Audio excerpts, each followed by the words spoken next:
সেই সে পরম পিতা, সেই সে পরম বন্ধু, সেই পিতা মাতা, সেই কৃষ্ণ চরণে যেই প্রেম ভক্তি দাতা, সেই পিতা হওয়া ପାଇଁ যোগ্য, সেই ମାତା ହବା ପାଇଁ ଯୋଗ୍ୟ, সেই ଗୁରୁ ହବା ପାଇଁ ଯୋଗ୍ୟ, ଯିଏ ତାର ସନ୍ତାନକୁ ତାର ଶିଷ୍ୟକୁ ନେଇକି ଭଗବାନଙ୍କ ପାଦ ପଦ୍ମରେ ପହଞ୍ଚଉଛି।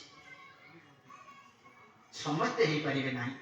ପିତାମାତା ତ ସମସ୍ତେ ପାଇଲେ, ସକଳ ଜନ୍ମରେ ପିତାମାତା କୁକୁର ବିଲେଇ ମଧ୍ୟ ପିତାମାତା ପ୍ରାପ୍ତ ହେଇଛନ୍ତି।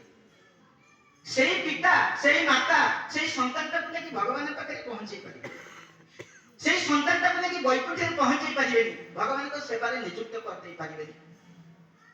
ଯୋଉ ଗୁରୁ ନେଇକି ଶିଷ୍ୟକୁ ଭଗବାନଙ୍କ ସେବାରେ ନିଯୁକ୍ତ କରିଦେଇ ପାରୁଛନ୍ତି, ସେଇ ହଉଛନ୍ତି ଗୁରୁ, ସେଇ ହଉଛନ୍ତି ଆମର ଆତ୍ମୀୟ ସ୍ୱଜନ, ସେଇ ହଉଛନ୍ତି ବନ୍ଧୁ, ସେଇ ହଉଛନ୍ତି ମାତା। ସୁହୃଦଂ ସର୍ବଭୂତାଂ, ଜୀବନ ମଙ୍ଗଳାକାଂକ୍ଷୀ ବନ୍ଧୁ।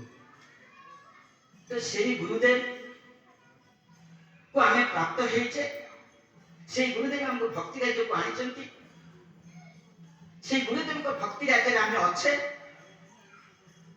ଯଦି ଟିକିଏ କୃପା ଆମେ ତାଙ୍କର ପାଇବା, ତ ଆମେ ନିଶ୍ଚିତ ଭାବରେ ଭକ୍ତି ରାଜ୍ୟରେ ରହି ଭଗବାନଙ୍କ ସେବା କରିକି ମାନବ ଜୀବନ ସର୍ବୋତ୍ତମ ସ୍ଥାନରେ ଆମେ ପହଞ୍ଚି ପାରିବା, କୃଷ୍ଣ ପ୍ରେମ ପାଖରେ ଆମେ ପହଞ୍ଚି ପାରିବା।